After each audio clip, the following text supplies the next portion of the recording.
మరి సమయంలో మన గ్రామాన్ని, గ్రామ ప్రజలను, అధికారులను మనల్ని ప్రేమించి దైవ వర్తమానం అందించడానికి వచ్చినటువంటి దైవజనులను బట్టి దేవునికి మహిమ చెల్లిస్తూ మరి వారికి అవకాశం, సమయం వారికి అప్పగిస్తున్నాం. అందరూ చప్పట్లు కొడుతూ దైవ సేవకుల ప్రేమతో ఆహ్వానిద్దాం. ప్రభువైన యేసుక్రీస్తు నామమున మీ అందరికి కూడా వందనాలు తెలియజేస్తున్నాను. మరి ప్రత్యేకంగా నన్ను ఇక్కడికి ఆహ్వానించి ఈ కార్యక్రమాన్ని ఏర్పాటు చేసి మిమ్మల్ని అందరినీ ఆహ్వానించిన మరి స్థానికంగా సంఘ కాపరిగా మరి ఏలియా గారికి ప్రత్యేకమైన వందనాలు తెలియజేస్తున్నాను. మరి చాలా ప్రయాసపడుతున్నాడు ఈ గ్రామం కొరకు, గ్రామ ప్రజల కొరకు. మరి దేవుని యొక్క ప్రేమను తెలుసుకొని గ్రామం దీవించబడడానికి మరి ఏలియా గారి గ్రామాన్ని ఎంతగానో ప్రేమించి ప్రయాసపడుతున్నాడు. వారికి నా ప్రత్యేకమైన అభినందనలు తెలియజేస్తున్నాను. అలాగే గ్రామ పెద్దలు, సర్పంచ్ గారికి, ఉప సర్పంచ్ గారికి, అలాగే గ్రామ పెద్దలందరూ కూడా నా ప్రత్యేకమైన వందనాలు. మరి వేదిక మీద ఉన్న దైవ సేవకులు యేసరత్నం గారికి, జీవరత్నం గారికి నా ప్రత్యేకమైన వందనాలు. ఇక్కడున్న దైవ సేవకులు వారందరికీ కూడా నా ప్రత్యేకమైన వందనాలు తెలియజేస్తున్నాను. ఒక చిన్న మాట బైబిల్లో నుండి చదివి కొన్ని మాటలు మీతో పంచుకోవాలని ఆశిస్తున్నాను. ఈ లోకంలో ఒక ప్రముఖుని యొక్క మాట వినాలని ప్రజలు చాలా ఆసక్తిగా ఎదురు చూస్తారు. ఒక జ్ఞానము కలిగిన వ్యక్తి మాట్లాడితే వినాలని ఆశిస్తారు. అలాంటిది సృష్టికర్త అయిన దేవుడు మానవుడిగా ఈ లోకానికి వచ్చి ఆయన మాట్లాడిన కొన్ని మాటలని ఈ రాత్రి మీతో పంచుకోవాలని ఆశిస్తున్నాను. మరలా చెప్తున్నాను, ఈ భూమి మీద ఒక మేధావి మాట్లాడే మాటలు మనిషిని ఎంతో ప్రభావితం చేస్తాయి. ఒక మహానుభావుడు మాట్లాడిన మాటలు మనిషి జీవితాన్ని ఎంతో మార్పులోనికి తీసుకొని వస్తాయి. అలాంటిది సృష్టికర్త అయిన దేవుడే మానవుడిగా ఈ లోకానికి వచ్చి మనుషుల మధ్యలో ఆయన మాట్లాడిన కొన్ని మాటలని ఈ పరిశుద్ధ గ్రంథంలో దేవుడు వ్రాయించాడు. వాటిని ఈ రాత్రి మీతో పంచుకోవాలని ఆశిస్తూ ఉన్నాను. పరిశుద్ధ గ్రంథమైన బైబిల్లో నుండి మత్తయి సువార్త 24వ అధ్యాయం, మత్తయి సువార్త 24వ అధ్యాయం 3వ వచనాన్ని చదువుకుందాం. 3-4 వచనాలు. ఆయన ఒలివ కొండ మీద కూర్చుండి ఉన్నప్పుడు శిష్యులు ఆయన యొద్దకు ఏకాంతముగా వచ్చి, ఇవి ఎప్పుడు జరుగును? నీ రాకడకు యుగ సమాప్తికిని సూచనలేవి మాతో చెప్పుమనగా, యేసు వారితో ఇట్లనెను, ఎవడును మిమ్మల్ని మోసపరచకుండా చూచుకొనుడి. అనేకులు చాలు చిన్న మాట ప్రార్థన చేసుకుందాం. అందరం కూడా ఒక్కసారి తల వంచి కళ్ళు మూసుకుందాం. ప్రేమ కలిగిన మా ప్రియ పరలోకపు తండ్రి, ఈ కాసరాబాద్ గ్రామాన్ని నువ్వు ప్రేమించి ఈ స్థలమందు ప్రభువా నీ సత్య సువార్తని ప్రకటించే గొప్ప భాగ్యాన్ని ఇచ్చినందుకు నీకు వందనాలు చెల్లిస్తున్నాను. నీ బిడలు నీ సన్నిధిని ప్రేమించి ఇక్కడికి వచ్చిన ప్రతి బిడను నీ బలమైన వర్తమానము చేత దర్శించి ఈ గ్రామాన్ని వెలుగుతో నింపమని కోరుచున్నాను. ఈ స్థలము, ఈ వాతావరణము, ఈ పరిస్థితులన్నీ కూడా ప్రభువా నీకు మహిమకరంగా మార్చి ఈరోజు కేవలం నీ చిత్తాన్ని ఇక్కడ సంపూర్ణంగా నెరవేర్చమని కోరుచున్నాను. ప్రతి హృదయాన్ని మంచి నేలగా సిద్ధపరచండి. నీ జీవపు మాటలు ప్రజలు విని హృదయమందు వాటిని అంగీకరించి, విశ్వసించి, విధేయత చూపించి నీ దీవెన పొందుకునే భాగ్యాన్ని ఈ గ్రామానికి దయచేయమని యేసు పరిశుద్ధ నామములో ప్రార్థిస్తున్నాను తండ్రి, ఆమెన్. చదువుకున్న ఈ వాక్య భాగంలో యేసు ప్రభు మానవుడిగా ఈ లోకంలో సంచరిస్తున్నప్పుడు 3.5 సంవత్సరాలు ఈ భూమి మీద ఆయన పరిచర్య చేశాడు. రోగులను స్వస్థపరిచి, దురాత్మల చేత పీడించబడుతున్న వారికి విడుదలనిచ్చి, మనుషులకు పరలోక రాజ్యానికి సంబంధించిన అనేక నీతి మాటలను బోధించి, మానవునికి జీవిత విధానాన్ని నేర్పించి ఆయన పరిచర్య ముగించే ఆ దినములలో యేసు ప్రభు ఆయన శిష్యులకు ఒక మాట చెప్పాడు. ఇదిగో నేను వెళ్తున్నాను, మరలా వస్తాను. యేసు ప్రభు అన్నాడు, నేను 2వసారి రాబోతున్నాను అన్నాడు. నేను వచ్చిన తర్వాత ఈ యుగానికి సమాప్తి అవుతుంది, ఈ భూమి అంతము జరగబోతుంది అని యేసు ప్రభు ఆయన శిష్యులకు చెప్పాడు. శిష్యులు యేసు ప్రభుని అడిగారు, అయ్యా వాటికి సూచనలు ఏంటి? ఎప్పుడొస్తావు? నీ రాకడకు మునుపు ఏం జరుగుతుంది?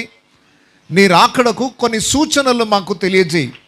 ఈ యుగ సమాప్తి ఎప్పుడు జరుగుతుంది అని శిష్యులు యేసు ప్రభుని అడిగారు. దానికి యేసు ప్రభు ఇచ్చిన సమాధానము ఈ కింది మాటల్లో వ్రాయబడి ఉంది. జాగ్రత్తగా గమనించండి. సరైన సమయములో ఆల్మోస్ట్ ఈ భూమి యొక్క అంతములోనికి మనం వస్తూ ఉన్నాం. ఇది చాలా అత్యవసరమైన సందేశం. మీరు వార్తలలో వింటూనే ఉన్నారు, పరిస్థితులు ఎలా మార్పు చేర్పులు జరుగుతున్నాయి. ఒకరోజు 2 రోజులలోనే ఎన్నో మార్పులు జరుగుతున్నాయి. బహుశా జ్ఞానం కలిగిన వాడు, తెలివైన వాడికి అర్థమవుతూనే ఉంటుంది. పరిస్థితులన్నీ తారుమారు అయిపోతున్నాయి. ఒకప్పుడు ప్రశాంతంగా బ్రతికే రోజులు ఈరోజు లేవు. రోజు రోజుకి పాపము పండి పరిపక్వం అయిపోయి నాశనానికి దగ్గరవుతున్నట్టుగా లోకం కనబడుతూనే ఉంది. ఒక చెట్టు మీద ఒక కాయ కాసి అది పండిపోయి రాలిపోవడానికి సిద్ధంగా ఉన్నట్లు ఈరోజు సమాజం అంతా, ఒక దేశం అని కాదు, ఒక మతం అని కాదు, ఒక కులం అని కాదు, ప్రపంచవ్యాప్తంగా పాపము పండిపోయి నాశనానికి సిద్ధమవుతున్న రోజుల్లో మనం ఉన్నాము. మన కళ్ళెదుట సాక్ష్యాలు కనబడుతూనే ఉన్నాయి. రోజు రోజుకి సమస్యల తీవ్రత పెరుగుతూనే ఉంది. అయినా మనిషి గుర్తించట్లేదు. ఒక 30 సంవత్సరాల క్రితము ఉన్న పరిస్థితికి ఇప్పటి పరిస్థితికి ఏమైనా తేడా గమనిస్తున్నారా? మనుషుల యొక్క నిజాయితీ విషయంలో కానీ, ప్రేమ అనురాగముల విషయంలో కానీ రోజు రోజుకి దేశంలో మంచితనం పెరుగుతుందా, చెడు పెరుగుతుందా? ఏం పెరుగుతుందంటారు? మీ అనుభవంతో చెప్పండి. వయసులో చాలా పెద్దవాళ్ళు కూడా ఉన్నారు ఇక్కడ. అయ్యా, ఒక 70 ఏళ్ళు 80 ఏళ్ళు దాటిన వాళ్ళు కూడా ఇక్కడ కనబడుతున్నారు. 40 ఏళ్ల క్రితం రోజులు బాగున్నాయా, ఈ రోజులు బాగున్నాయా? ఎవరైనా పెద్ద మనుషులు చెప్పాలి నాకు. అయ్యా అప్పుడే బాగుందంట. పెద్ద మనుషులు చెప్పాలి. అయ్యా 40 ఏళ్ల క్రితం మీ చిన్నప్పుడు బాగుందా, ఈ రోజులు బాగున్నాయా రోజులు? అప్పుడు కరెంట్ లేదయ్యా, అప్పుడు టెక్నాలజీ లేదు, ఫోన్లు లేవు, ఏం లేవు, అయినా అప్పుడే బాగుందా? మీరు అడిగి చూడండి ఎవరినైనా. ఇప్పుడు అన్నీ ఉన్నాయి. మనకి ఏసీలు ఉన్నాయి, కార్లు ఉన్నాయి, కావలసిన సుఖ సౌఖ్యాలకు కావలసిన అన్నీ ఉన్నాయి. కానీ పెద్దలను అడిగితే అవి ఆ రోజులు చూశారు వాళ్ళు, ఈ రోజులు చూశారు. ఏ రోజులు బాగున్నాయి అంటున్నారు వాళ్ళు? ఆ రోజులే బాగున్నాయి. ఆ రోజుల్లో తినడానికి తిండి లేకపోయినా ప్రేమ అనురాగాలు ఉండేవి, నీతి నిజాయితీ మనిషికి ఉండేది. ఎవరైనా ఆపదలు ఉంటే పరిగెత్తుకుంటూ వెళ్ళి వారికి తోచిన సహాయం చేసే రోజులు అవి. ఒక్క ఇంట్లో 10 కుటుంబాలైనా కలిసిమెలిసి ఉండేవి. ఈరోజు కావలసినంత డబ్బు ఉంది, సమృద్ధి అయిన వనరులు ఉన్నాయి, కావలసినంత టెక్నాలజీ ఉంది, సుఖ సౌఖ్యాలకు కావలసిన అన్నీ ఉన్నాయి. కానీ మనిషి జీవితంలో ప్రేమ అనురాగాలు పూర్తిగా చల్లారిపోయాయి. ఒక ఇంట్లో 2 భార్యాభర్తలకు కలిసి జీవించలేని పరిస్థితి, సొంత అన్నదమ్ములు కలిసి జీవించలేని పరిస్థితి, రక్త సంబంధులు కూడా కలిసి జీవించలేనంత దుస్థితి ఈరోజు సమాజంలో వస్తుంది. సో ఇప్పుడు మీరు బాగా గమనించండి. ఒక 50 ఏళ్ల క్రితం నుండే మనకు ఆ రోజులు చూసిన వాళ్ళు మన మధ్యలో ఉన్నారు కదా. రోజు రోజుకి పరిస్థితి ఏమైపోతూ వస్తుంది? క్షీణించిపోతూ వస్తున్నట్టు కనబడుతుందా? ఒకప్పుడు 80 ఏళ్ళు బ్రతికారు. ఇప్పుడు మా వయసు ఉన్న వాళ్ళు 80 ఏళ్ళు వస్తారని గ్యారంటీ లేదు. వయసు ఏమైపోతుంది? ఆయుష్కాలం ఏమైపోతుంది? తగ్గిపోతూ వస్తుంది. ఒకప్పుడు 90 ఏళ్ళు, ఏ గ్రామంలో చూసినా 90 ఏళ్ళు వయసు ఉన్న వాళ్ళు కనబడేవాళ్ళు. ఇప్పుడు 80 చాలా అరుదుగా కనబడుతున్నారు. ఇక 70, 60కి వచ్చేసరికి చాలామంది ముసలిలాగా కనబడిపోతున్నారు. ఇక ఇప్పుడు ఈ పిల్లల వయసు ఎంతవరకు వస్తుందో మనం అంచనా వేయలేం. అంటే ఆయుష్కాలం కూడా తగ్గిపోతూ వస్తుంది. ప్రేమానురాగాలు చల్లబడిపోతున్నాయి. మనిషిలో ఉన్న నీతి నిజాయితీ తగ్గిపోతూ వస్తుంది. అక్రమము విస్తరిస్తూ ఉంది. మనుషులలో ఆప్యాయతలు తగ్గిపోయాయి. ఆరోగ్యం క్షీణించిపోతుంది. సమాజాలలో ఒక దేశానికి మధ్య ప్రశాంతత లేదు. భయంకరమైన యుద్ధాలు ఆల్రెడీ మనం వార్తలు వింటూనే ఉన్నాం. మోడీ గారు నిన్ననే మెసేజ్ ఇచ్చారు. ఏంటి అంటే, మరలా 6 సంవత్సరాల క్రితం కోవిడ్ వచ్చినప్పుడు ఎలాగైతే అందరూ లాక్డౌన్ పరిస్థితి ఉందో ఆ పరిస్థితికి సిద్ధంగా ఉండండి అని పిలుపునిచ్చారు భారతదేశానికి. మీరు గమనిస్తున్నారో లేదో, మీరు ఏమీ పట్టించుకోకుండా హ్యాపీగా నేను బ్రతికేస్తున్నాను అనుకుంటున్నారు. కానీ సమాజము ఎన్నో సూచనలు మనకు తెలియజేస్తుంది. అన్నిటికీ అంతము సమీపమవుతుంది. ప్రతి వస్తువుకి పాడైపోయే డేట్ ఒకటి పెడతారు.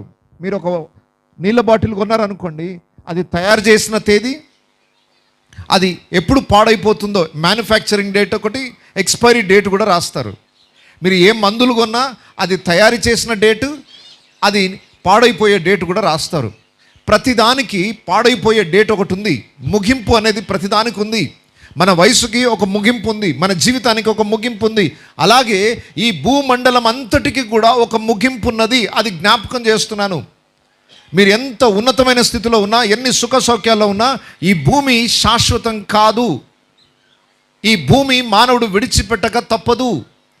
మీరు ఏ విధమైన హోదాలో బ్రతికినా, ఎంత ధనము సౌభాగ్యాలున్నా ఈ భూమిని విడిచిపెట్టక తప్పదు. 100 ఏళ్ళు బ్రతికినా, లేదా ఈ లోకంలో నువ్వు ఇంకెన్ని సంవత్సరాలు బ్రతకడానికి ఎన్ని ప్రయత్నాలు చేసినా ఈ లోకాన్ని విడిచిపెట్టి వెళ్ళిపోవాల్సిందే. ఈ భూమి మీద ఒక్కడు కూడా ఉండడానికి వీల్లేదు. మీరు ఎన్ని వందల ఎకరాలు భూములు సంపాదించినా అవన్నీ విడిచిపెట్టి వెళ్ళిపోవాల్సిందే. ఈ భూమికి ఎక్స్పైరీ డేట్ ఉంది. ఎవరు నమ్మినా నమ్మకపోయినా అర్థమైపోతూనే ఉంది. ప్రకృతి ఎంత దినదినము క్షీణించిపోతుంది, పొల్యూషన్ ఎంత పెరిగిపోతుంది, పౌష్టిక ఆహారాలు తగ్గిపోతున్నాయి, మనిషి ఆరోగ్యం క్షీణించిపోతుంది, ఆయుష్కాలం తరించిపోతుంది, అన్నీ తగ్గిపోతూ వస్తున్నాయి. ఇలా తగ్గిపోతూ ఏదో ఒక రోజు 0 దగ్గర రావాల్సిందే కదా.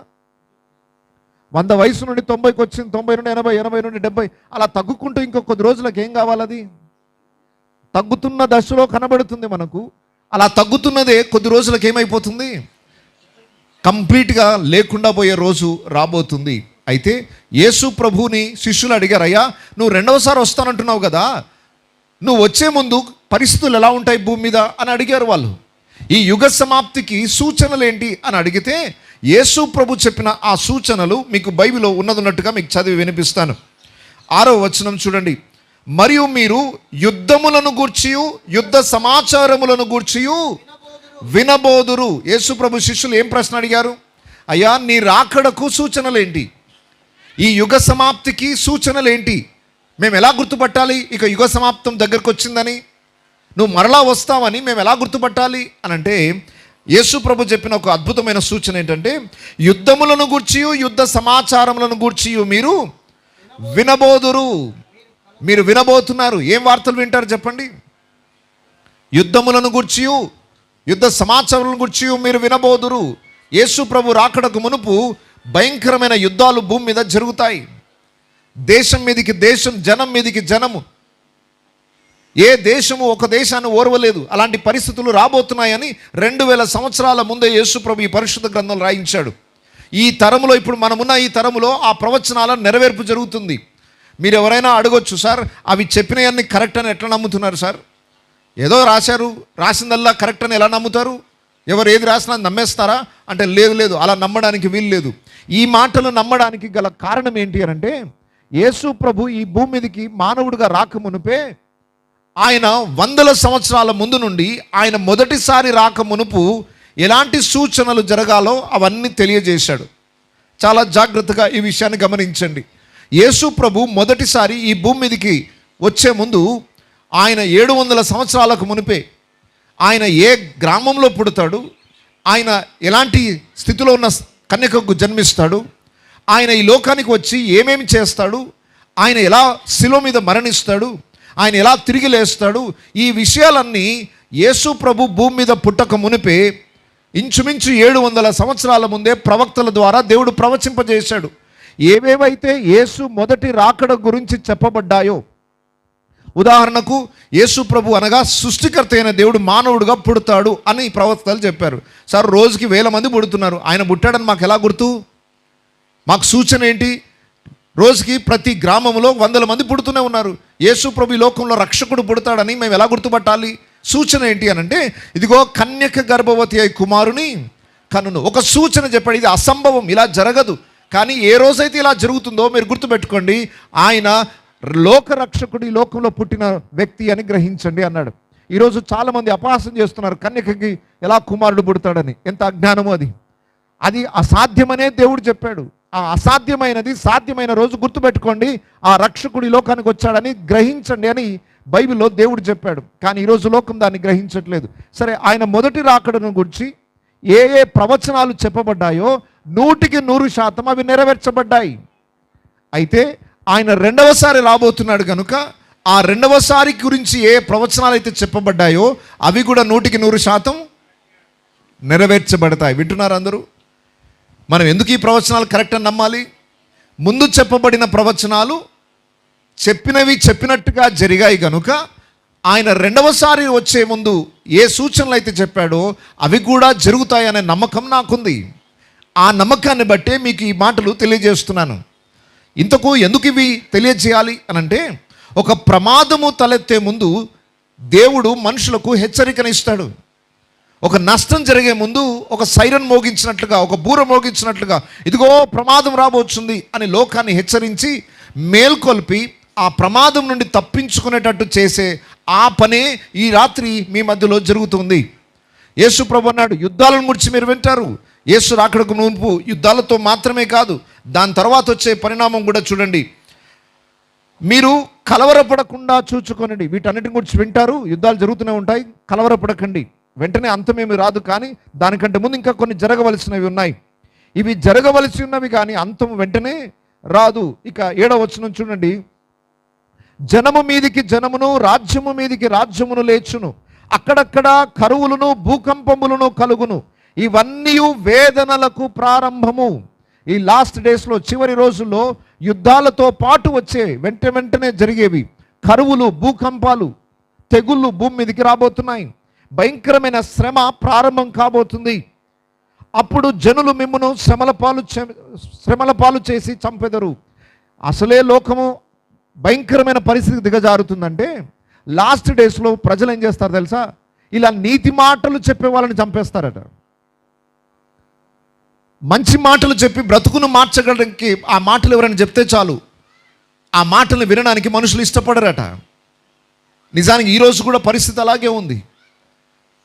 అయ్యా ఈ పొరపాటు చేయొద్దు నాయనా, ఈ పని మంచిది కాదు, ఇది నీ బ్రతుకు మంచిది కాదు, ఇది నీ జీవితానికి మేలుకరమైనది కాదు అని ఎవరికైనా చెప్పి చూడండి. ఈరోజు ఒకప్పుడు ఏదైనా తప్పు చేస్తుంటే ఊర్లో ఎవరైనా కానీ, ఏ బాబు ఎందుకు తాగుతున్నావు, ఇక్కడ సిగరెట్ తాగు, అక్కడ దూరం పోయి తాగు అని అనగానే వెంటనే వెళ్ళి తాగేవాళ్ళు, దూరం వెళ్ళి. ఈరోజు అన్ని చూడండి. ఎవరైనా ఒకప్పుడు ఎవరైనా దారిలో స్పీడ్గా బైక్ నడిపిస్తున్నాడు అనుకోండి, ఎవరైనా వస్తుడు, ఎవరైనా పెద్దలు ఆగి, ఏ బాబు ఏం నడుపు, అది మెల్లగా నడుపు అని అంటే వెంటనే దిగి మెల్లగా నడిపించుకునేవాడు. ఈరోజు అన్ని చూడండి, నీకేం పని అయ్యా అంటాడు. అంతే. అంటే ఇంకొకరికి బాగుపడే మాటలు మీరు చెప్పి వాడిని నచ్చజెప్పే పరిస్థితులు ఈరోజు లేవు. యేసు ప్రభు ముందుగానే చెప్పాడు, లాస్ట్ డేస్లో, చివరి రోజుల్లో యేసును గురించి ప్రకటించేవారు, యేసు రాకడను గురించి ప్రకటిస్తూ నరక పాత్రులుగా అయిన వారిని విడిపించడానికి, వారు ఎలా పాపపు బంధకాల నుండి విడుదల పొందుతారో ఆ నీతి మాటలు చెప్పే ఆ వ్యక్తులను ఏం చేస్తారట లాస్ట్ డేస్లో?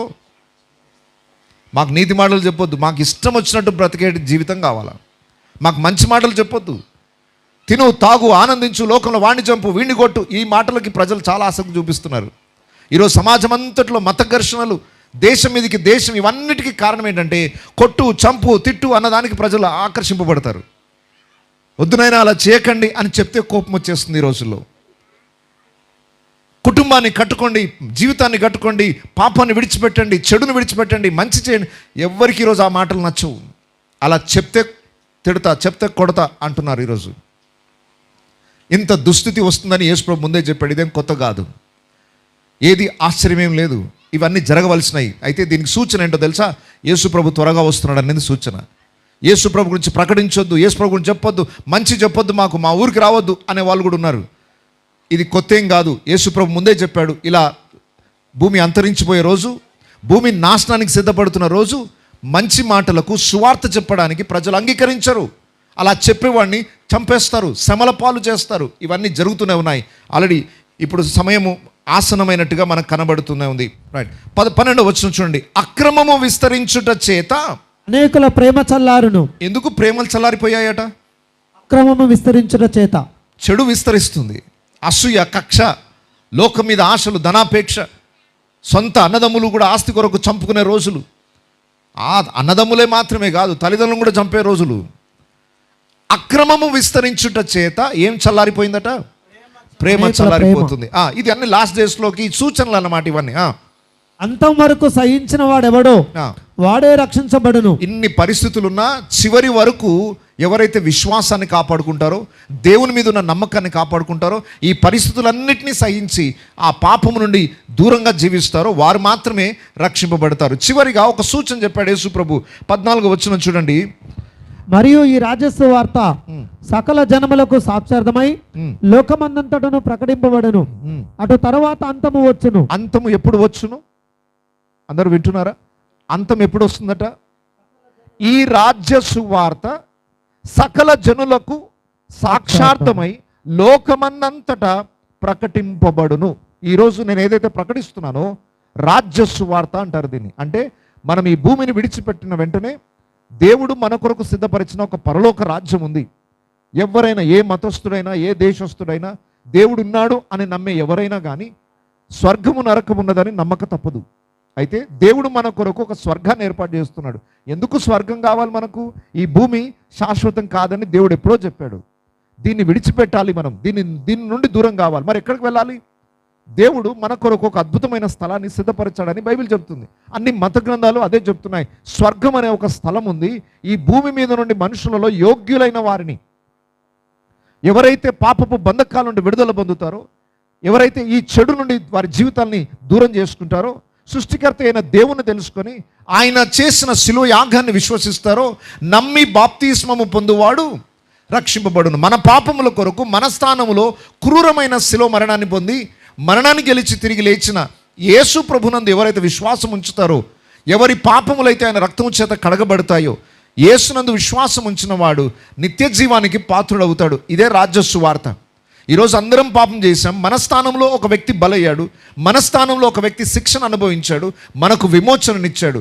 నశించిన దానిని వెదకి రక్షించడానికే యేసు ప్రభు ఈ లోకానికి వచ్చాడు. అందరి స్థానములో ఆయన తన ప్రాణం పెట్టుటకు వచ్చాడు. ఈరోజు మనని విమోచించడానికి, మన మీద ప్రేమను కనుపరచడానికి తన ప్రాణం పెట్టి రుజువు చేశాడు. అయితే ఈ రాజ్య సువార్త ఏం చేయబడాలట? ప్రపంచ వ్యాప్తంగా యేసు ప్రభు యొక్క జనన మరణ పునరుత్థానములను గురించి తెలియని వాడంటూ ఒక్కడు కూడా ఉండకూడదు. నమ్మని నమ్మకపోండి, అది తర్వాత సంగతి.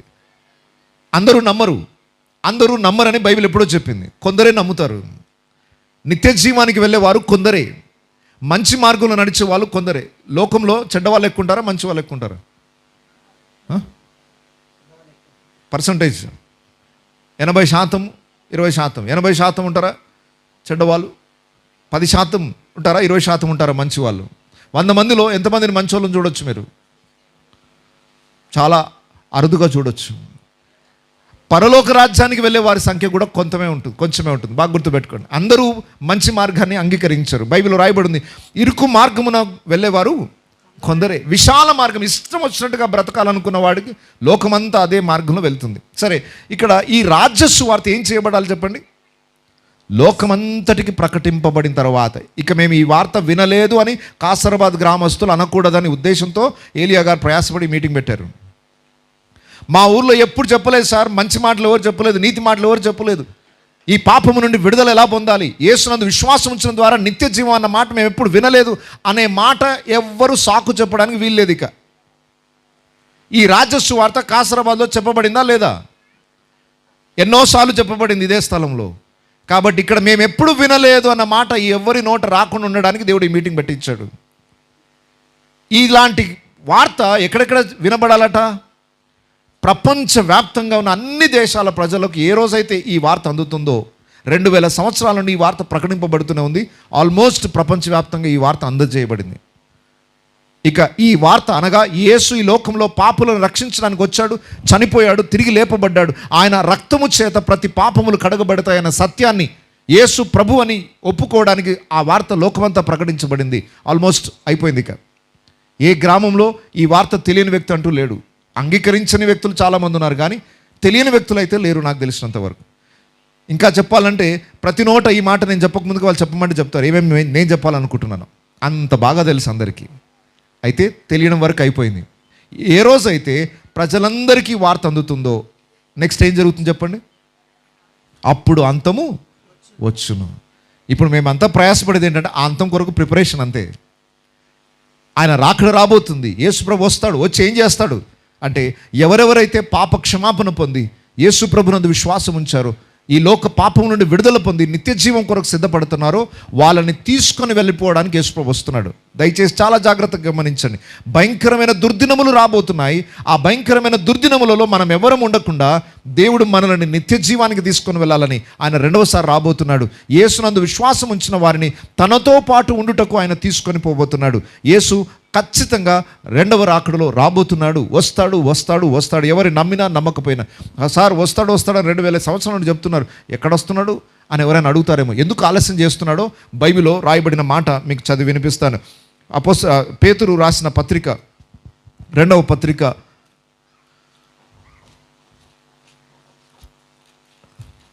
అపోస్తలుడైన పేతురు రాసిన 2వ పత్రిక 3వ అధ్యాయం 9వ వచనం చూడండి.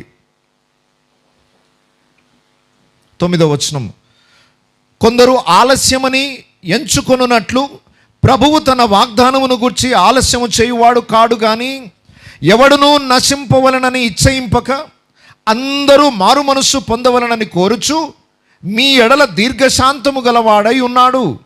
చాలా జాగ్రత్తగా వినండి. యేసుప్రభు వస్తాడు వస్తాడు వస్తాడు అన్నాడు, ఇంకా రావట్లేడేంటి? ఇంకా ఆలస్యం ఎందుకు చేస్తున్నాడట యేసుప్రభు? ఆయన ప్రజల మీద దయదలుస్తున్నాడు. ఇంకా ప్రజలు మారు మనస్సు పొందుతారేమో అని ఎదురు చూస్తున్నాడు. ఇంకా బ్రతుకు మార్చుకుంటారేమో. ఇప్పుడే వస్తే నాశనం, ఇప్పుడే వస్తే అందరూ నరకానికి వెళ్తారు. అందరూ పాపంలోనే జీవిస్తుండగా ఒకవేళ అంతం వచ్చింది అనుకోండి, ఎక్కడికి వెళ్తారు వీళ్ళంతా? బ్రతుకులు మార్చుకోలేదు, జీవితాలు మార్చుకోలేదు, అదే పాపం, అదే కొట్లాటలు, అదే తాగుడు, అదే జీవితం అంతా నాశనం. ఒకవేళ ఇదే సమయంలో అంతం వస్తే ఎక్కడికి వెళ్తారు వీళ్ళంతా? నరకానికి వెళ్ళాల్సి వస్తుంది. దేవుడు దయదలిచి మార్పు చెందుతారేమో అని సమయం ఇస్తున్నాడు మనకు. అంతం ఇంకా వెంటనే ఎందుకు రావట్లేదో తెలుసా? నిజానికి ఈ సమయానికి అంతం వచ్చేయాలి. ఎందుకు ఇంకా అంతం రాలేదంటే తెలుసా? ఇంకా ఈ గ్రామంలో ఉన్న ప్రజలు మార్పు చెందుతారని ఎదురు చూస్తున్నాడు దేవుడు. మనకు దయదలిచి దీర్ఘశాంతము చూపించి మనకు అవకాశాన్ని పెంచడానికి దేవుడు ఆలస్యం చేస్తున్నాడు. అందరూ మారు మనస్సు పొందవలనని, మనసును మార్చుకోవాలి, బ్రతుకును మార్చుకోవాలి. అలా మార్చుకోవడానికి ఒక అవకాశాన్ని, సమయాన్ని దేవుడు ఈ రాత్రి మనకిస్తున్నాడు. ఈ రాత్రి గ్రామ ప్రజలందరికీ నా మనవి, దయచేసి మీ జీవితాలు ఎలా ఉన్నాయి ఈరోజు? మీ జీవితాన్ని గురించి మీరు ఒక మంచి సాక్ష్యం ఇవ్వగలరా? నేను ఈ సమాజంలో ఒక మంచి వ్యక్తిని అని చెప్పగలరా? నాలో ఏ పాపము లేదు అని చెప్పగలరా? పైకి మనం చాలా గొప్ప వ్యక్తిలా కనబడొచ్చేమో, కానీ మన అంతరంగం తెలుసు మనం ఎంత మోసగాళ్ళమో, మన లోపల ఎంత పాపం ఉందో, ఎంత అపవిత్రత ఉందో మనకు తెలుసు. మరి ఇదే అపవిత్రతతో జీవితం కొనసాగిద్దామా? మార్పు చెందాలని బైబిల్ చెప్తుంది, మారు మనస్సు పొందాలని దేవుని వాక్యము సెలవిస్తుంది. కాబట్టి మన బ్రతుకులను మార్చేది ఆ గొప్ప దేవుడు. దేవుడు వెలుగై ఉన్నాడు. మన హృదయంలో పాపం అనే చీకటి ఉంది. చీకటి పోవాలంటే లైట్ వేయాలి, అంతే కదా? చీకటి పోవాలంటే, ఇప్పుడు నా బ్రతుకు సరిగ్గా లేదు అంటే, నా బ్రతుకు బాగుపడాలంటే ఏం చేయాలి? మరి నాలో చీకటి ఉంది, నా లోపలికి వెలుగు వస్తే తప్ప చీకటి మాయం కాదు. మరి దేవుడు నా హృదయంలోనికి వస్తే తప్ప నా బ్రతుకు మారదు.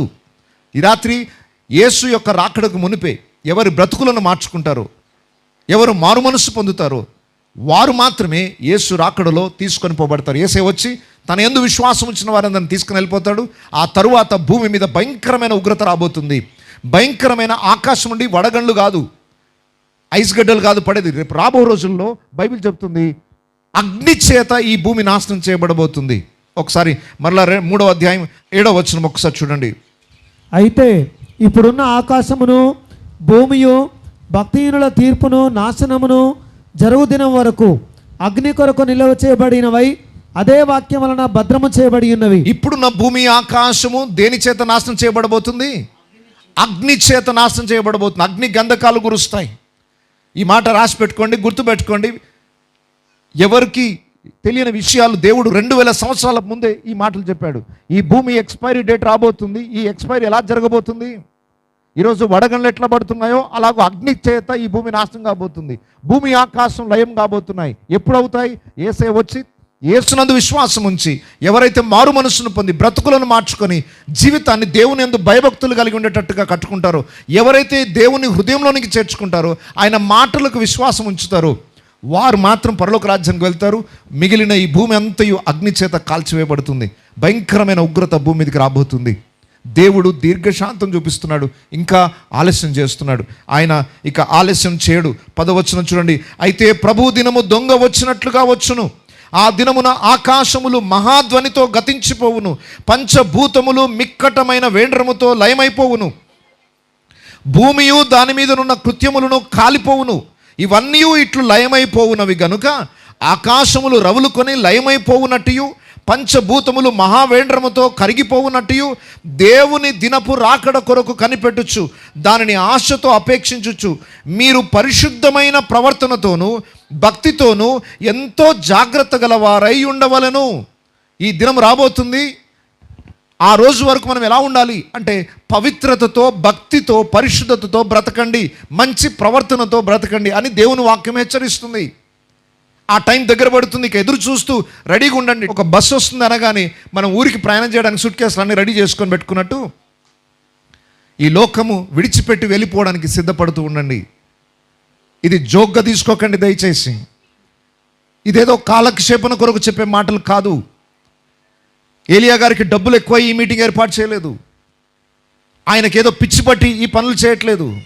నిజంగా ఒక విధంగా పిచ్చి పట్టినట్టుగానే ప్రయాసపడుతున్నాడు ఆయన ప్రయాసం చూస్తుంటే మామూలుగా లేదు. బహుశా మిమ్మల్ని ఎంత విసికించుంటాడో నాకు తెలియదు. ఎందుకు, ఏం కర్మ ఆయనకి? ఇలా చేయడం ద్వారా ఏమైనా డబ్బు వస్తుంది అనుకుంటున్నారా? పేరు ప్రఖ్యాతుల కోసం ఏమైనా ప్రయాసపడుతున్నాడు అనుకుంటున్నారా? లేదు. మా అందరి ప్రయాసం ఏంటంటే, అయ్యలారా ఈ మాట నిజంగా నెరవేర్చబడబోతుంది. మీరు నమ్మినా నమ్మకపోయినా ఈ సత్యము ప్రజలకు తెలియాలి. ఎవ్వరూ నశించిపోవడం, నా వారు నా బంధువులు ఎవ్వరూ నరకపాత్రులు కాకూడదు, ఆ నాశనానికి గురి కావద్దు అన్న ఉద్దేశంతో, భారముతో ఆయన ప్రయాసపడుతున్నాడు. దాన్ని నిజంగా గుర్తించిన వాడు ఈ రాత్రి దయచేసి మీ హృదయాల్ని మార్పులోనికి తీసుకొని రండి. మీ హృదయాల్లోనికి దేవుణ్ణి ప్రభువుగా అంగీకరించండి. బ్రతుకును మార్చమని దేవుని వేడుకోండి. ఏ పాపాన్ని, ఏ బంధకాలను, ఏ అలవాట్లను, మీరు చెడు బలహీనతలు మీకు కలిగి ఉన్నారు, ఈ రాత్రి దేవుని అడగండి. అయ్యా, నా జీవితాన్ని మార్చు, నా బ్రతుకుని మార్చు. నీ రాకడ సిద్ధమవుతుంది. యుద్ధాల వార్తలు వింటున్నాం, కరువులు, భూకంపాలు రాబోతున్నాయి, భూమి అంతరించిపోవడానికి సిద్ధంగా ఉంది. మేము నీ రాజ్యంకి వెళ్ళడానికి మమ్మల్ని సిద్ధపరచు అన్న ప్రార్థన మనం చేయాలి. దేవుడు ఒక శుభవార్తను మనకు తెలియజేస్తున్నాడు. ఇప్పుడున్న ఈ భూమి ఆకాశాలు లయమైపోతున్నాయి. దేవుడు కొత్త భూమిని, కొత్త ఆకాశాన్ని మళ్ళీ చేయబోతున్నాడు. అక్కడ కన్నీరు ఉండదు, అక్కడ బాధ ఉండదు, అక్కడ వేదన ఉండదు, మరణం ఉండదు. అక్కడ ఏ విధమైన ఈరోజున్న బాధలు నీకు ఉండవు. అలాంటి అద్భుతమైన ప్రపంచంలోనికి దేవుడు తీసుకొని పోబోతున్నాడు. ఆ దినం కొరకు నువ్వు సిద్ధంగా ఉండాలంటే ఈ రాత్రి ప్రభువును నీ హృదయంలోనికి అంగీకరించాలి. నీ కొరకు రక్తాన్ని కార్చి ప్రాణం పెట్టిన ప్రభువుని నీ హృదయంలోనికి ఆహ్వానించి, నయ్యా నన్ను పరిశుద్ధపరచు, నా బ్రతుకును మార్చు, ఈ రాత్రి నా హృదయంలోనికి రండి అని నువ్వు నోరు తెరిచి అడిగితే ఈ రాత్రి నీ బ్రతుకు మార్చబడుతుంది. యేసయ్య ఏ రోజు వచ్చినా ఆయనతో పాటు నువ్వు ఎత్తబడతావు. ఈ భూమి మీద జరిగే నాశనమును తప్పించబడతావు. పరలోక రాజ్యంలో యుగయుగములు మరణము లేని, రోగము లేని, బాధ లేని, కన్నీరు లేని ఒక అద్భుతమైన కొత్త ప్రపంచానికి దేవుడు మనల్ని అందరినీ తీసుకొని పోబోతున్నాడు. ఆ దినం కొరకు ఎవరిని బలవంతం చేయట్లేదు. ఈ మాట చెప్పమన్నాడు దేవుడు, చెప్పేశాము. నిర్ణయం మీ చేతుల్లో ఉంది. నా బ్రతుకుని మార్చుకుంటాను, నా ప్రవర్తన మార్చుకుంటాను, దేవునికి నా జీవితంలో చోటిస్తాను, దేవుని యందు భయభక్తులు కలిగి ఉంటానని ఈ రాత్రి నిర్ణయం తీసుకుంటే, ఆయన ప్రేమ కలిగిన దేవుడు, ప్రతి హృదయంలో వెలుగును నింపే దేవుడు, చీకటిని తొలగించి బంధకాలను విడిపించి జీవితాలని వెలుగుమయమైన చేసే దేవుడు. ఆ దేవునికి హృదయాల్లో ఈ రాత్రి చోటునిద్దామా? అందరం ఒక్కసారి తల్లు వంచి కళ్ళు మూసుకుందాం. అందరం ఒక్కసారి తల్లు వంచి దయచేసి 2 నిమిషాలు సహకరించండి. 2 నిమిషాల్లో ఈ మాటలు నేను ముగించబోతున్నాను. అందరం కళ్ళు మూసుకొని ఒక్కసారి ఎవరి జీవితాలను వారు పరీక్షించుకోండి. సూటిగా మిమ్మల్ని ఒక ప్రశ్న అడుగుతున్నాను. ఈ రాత్రి నువ్వు ఒకవేళ చనిపోతే ఎక్కడికి వెళ్తావు?